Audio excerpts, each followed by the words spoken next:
ಹಿರಿಯ ನಟ ಶ್ರೀನಾಥ್ ಅವರು ನಮ್ಮ ಜೊತೆಗಿದ್ದಾರೆ, ಬನ್ನಿ ಮಾತನಾಡ್ಸೋಣ.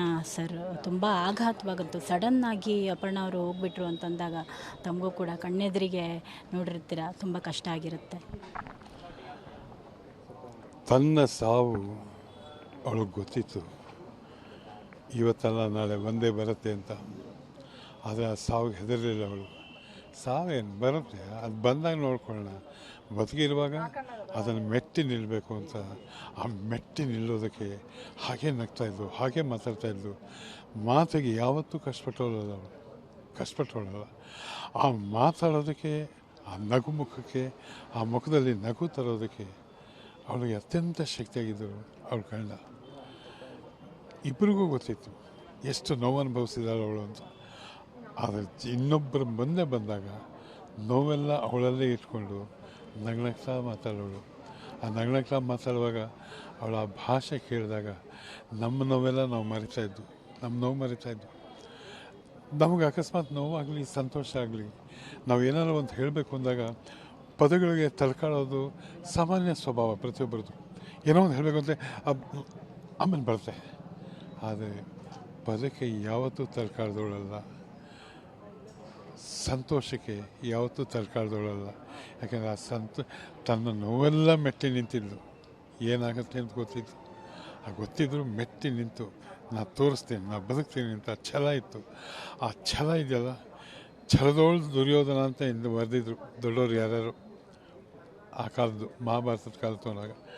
ಆ ಛಲ ದುರ್ಯೋಧನಿಗೆ ಬೇರೆ ಥರ ಬಂದಿತ್ತೇನೋ, ಆದರೆ ಇಲ್ಲಿ ಬದುಕನ್ನು ಮೆಟ್ಟಿ ನಿಂತ್ಕೊತೀನಿಲ್ಲ. ಆ ಮೆಟ್ಟಿ ನಿಂತಲ್ಲ ಅವಳೇ ಅಪರ್ಣ. ನನ್ನ ಮಗು ದೂರ ಹೋಗಿದ್ದಾಳೆ, ಅದು ಇಲ್ಲೇ ಇರ್ತಾಳೆ ಹತ್ತಿರದಲ್ಲಿ. ಯಾವಾಗ ಒಂದು ಬೇರೆಯವರೊಂದು ಮಾತಾಡಿದಾಗ ಅಪರ್ಣ ಏನು ಹೇಳ್ತಿದ್ಲು ಜ್ಞಾಪಕ ಬರುತ್ತೆ. ಆ ಮಾತಾಡಿರ್ತಾಳೆ, ಆ ಮಾತು ಜ್ಞಾಪಕ ಬರುತ್ತೆ. ಆ ಜ್ಞಾಪಕ ಬಂದಾಗ ಅದ್ರ ಹಿಂದಿನ ಆ ಸಂದರ್ಭ ಅದೆಲ್ಲ ಜ್ಞಾಪಕ ಬಂದಾಗ ಒಂದೊಂದು ಸಂದರ್ಭನೂ ಒಂದೊಂದು ಸಲ ನೆನೆಸ್ಕೊಳ್ಳೋಂಗೆ. ಆ ನೆನಪು ಅನ್ನೋದು ತುಂಬ ಇದೆ. ಅಂಥ ನೆನಪು ಬಿಟ್ಟು ಹೋಗಿದ್ದಾಳೆ ಅಪರ್ಣ, ನನ್ನ ಮಗು. ಕೌಶಲ್ಯತೆ ಅನ್ನೋದು ಹೆಂಗಿತ್ತು ನೋಡಿ ಸರ್, ಅವರು ಮಾತಲ್ಲೂ ಹಿಡಿತಾ ಅಭಿನಯದಲ್ಲೂ. ಪುಟ್ಟಣ್ಣ ಅವರ ಗರಡಿಯಲ್ಲಿ ಬಂದಂತಹ ಮುತ್ತುಗಳು ನೀವೆಲ್ಲ. ಪುಟ್ಟಣ್ಣ ಅವರ ಗರಡಿ ಅದು ಎಲ್ರಿಗೂ ಸಿಗೋದಲ್ಲ, ಅಂತ ಸಿಕ್ಕಿದ್ದು ಪುಣ್ಯ ಅಂತ ಅನ್ಕೋಬೋದು. ಅವರ ಗರಡಿಯಲ್ಲಿ ಬಂದಾಗ ಕಲಾವಿದ ಆಗ್ತಾರೆ. ಕಲಾವಿದ ಆ್ಯಕ್ಟರ್ ಅಲ್ಲ, ನಟ ಅಲ್ಲ, ಕಲಾವಿದೇ ಆಗ್ತಾರೆ. ಅದು ಅಲ್ಲಿ ನಟನೆ ಪರದೆ ಮೇಲೆ ಮಾತ್ರ. ಆದರೆ ಬದುಕಿನಲ್ಲಿ ಪುಟ್ಟಣ್ಣಾಜಿ ಹೇಳಿಕೊಟ್ಟ ರೀತಿಯಿಂದ ಕಲಿತ್ಕೊಂಡು ತಮ್ಮ ಬದುಕನ್ನು ತಾವೇ ರೂಪಿಸ್ಕೊಂಡು ಆ ತಮ್ಮ ಬದುಕಲ್ಲೇ ಇನ್ನೊಬ್ಬರಿಗೆ ಮಾದರಿಯಾಗಿ ಬದುಕಿದಾರಲ್ಲ ಆ ಮಗು ಅದಕ್ಕೆ ಮೆಟ್ಟಿ ನಿಂತಾಗ ಗುರುಗಳು ಎಂಥವ್ರನ್ನ ಕಟ್ಟರು ಅಂತ. ಯಾಕೆಂದರೆ ಅವ್ರ ತಂದೆ ಒಬ್ಬರು ಜೀವನ ಜನ್ಮ, ಒಬ್ಬ ಒಳ್ಳೆಯ ಪತಿ, ಒಬ್ಬ ಒಳ್ಳೆಯ ತಂದೆ ಸಾಮಾನ್ಯವಾಗಿ ಸಿಗೋದು ಸ್ವಲ್ಪ ಕಷ್ಟ.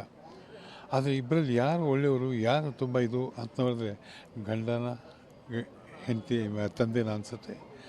ಇಬ್ಬರು ಅಷ್ಟು ಸರಸವಾಗಿ ಆ ಮಗುವನ್ನು ಬೆಳೆಸಿದ್ರು. ಅಂಥವ್ರು ಸಿಕ್ಕಾಗ ನಟನೆ ಏನು, ಬದುಕೆ ತೋರಿಸಿದವಳು ಅಂಥ ಮಗು ಅದು. ಲಾಸ್ಟ್ ಯಾವಾಗ ಭೇಟಿ ಮಾಡಿದ್ದು ತಾವು ಸರ್? ನಾನು ಅವ್ರು ಭೇಟಿ ಮಾಡಿದಾಗ 1.5 ತಿಂಗಳ ಕೆಳಗೆ, 2 ತಿಂಗಳ ಕೆಳಗೆ ಒಂದು 5 ನಿಮಿಷ ಭೇಟಿಯಾಗಿದ್ದು. ಹೇಗಿತ್ತು ಆರೋಗ್ಯ ಅವಾಗ? ಆರೋಗ್ಯ 2 ವರ್ಷದಿಂದ ಪಾಪ ಅನುಭವಿಸ್ತಾನೆ ಇದ್ಲು.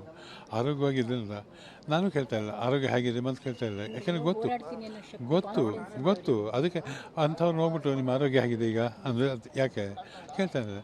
ಅಪ್ಪ ನೀ ಹೇಗಿದೆಯಪ್ಪ, ಹೇಗಿದೆಯೋ, ಚೆನ್ನಾಗಿದೆಯಾ, ಇವತ್ತೇನು ಎಲ್ಲ ಹೋಗ್ತೀವಿ, ಏನು ಮಾಡ್ತೀವಿ, ಇಷ್ಟೇ ನಮ್ಮ ಮಾತುಗಳು.